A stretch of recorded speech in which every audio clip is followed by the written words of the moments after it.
Bonjour à tous, amis rugbymen et rugbywomen. Ce que j'ai longtemps cru, comme beaucoup d'autres je pense, c'est que le rugby serait né lorsque William Webb Ellis, un étudiant anglais de l'université de rugby, se serait emparé à la main de la balle pendant un match de football et aurait ainsi marqué un essai créant ce sport qu'on appelle le rugby. Sauf que cette anecdote, qu'on se représente souvent comme étant l'acte de naissance du plus beau sport du monde, qu'est le rugby, n'est en réalité qu'une légende. Dans cette vidéo, on va donc apprendre comment est né réellement le rugby. Pour bien comprendre comment est né ce plus beau sport du monde, il faut d'abord comprendre comment sont nés en Grande-Bretagne au 19e siècle les sports tels qu'on les connaît aujourd'hui. Au début du 19e siècle, nos amis britanniques commencent à penser qu'il est important que leurs jeunes pratiquent une activité physique. Cela concerne évidemment les jeunes de bonne famille qui sont destinés à être officiers dans l'armée ou la marine britannique.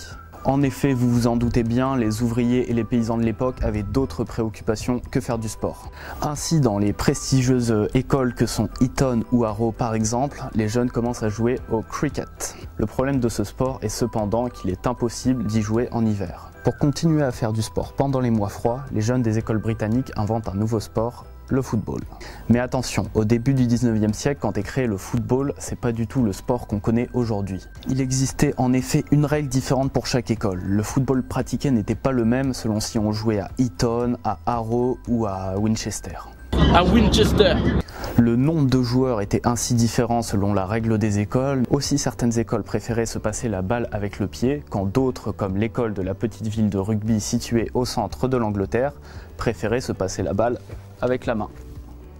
À rugby, on élabore certaines règles qui paraissent assez bizarres aujourd'hui. Ainsi, on a par exemple une règle qui empêche un joueur de se placer sur la barre transversale du but pour empêcher la balle de rentrer. Une autre règle dit par exemple que le match est déclaré nul si après 5 jours le score reste égal ou si après 3 jours aucun but n'a été marqué. C'est assez bizarre de se dire ça aujourd'hui. Mais bon voilà, une règle différente par école, globalement ça complique les choses lorsqu'on veut organiser des matchs entre les différentes public schools anglaises. Pour remédier à ça, la Fédération anglaise de football est créée en 1863. Son objectif est d'unifier les règles, notamment en obligeant les joueurs à se passer la balle avec les pieds. C'est le début du football tel qu'on le connaît aujourd'hui. Sauf que ces nouvelles règles du football déplaisent à ceux qui veulent se passer la balle à la main. Ainsi, certains clubs et écoles font sécession et veulent pratiquer le football tel qu'il est joué dans la ville de Rugby. Les dissidents créent donc en 1871 la Rugby Football Union et élaborent les nouvelles règles du rugby. Ces premières règles sont cependant assez différentes d'aujourd'hui. On pouvait par exemple donner de grands coups de pied dans les tibias de l'adversaire pour l'arrêter et on pouvait aussi garder la balle au sol, ce qui, vous l'imaginez, peut engendrer du grand n'importe quoi.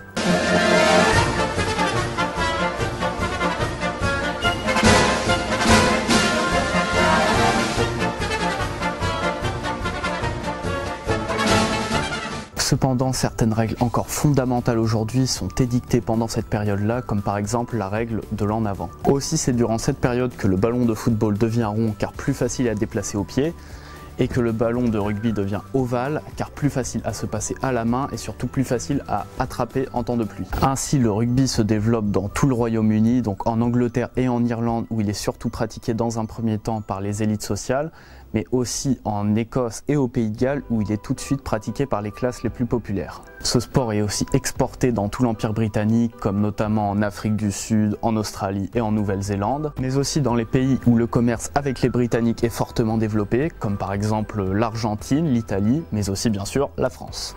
Ainsi, dans la petite ville de Rugby, dans le centre de l'Angleterre, le rugby s'est développé vers le reste du monde. Il s'est avec le temps fortement différencié du football et ses règles ont évolué jusqu'à devenir le sport qu'on connaît aujourd'hui.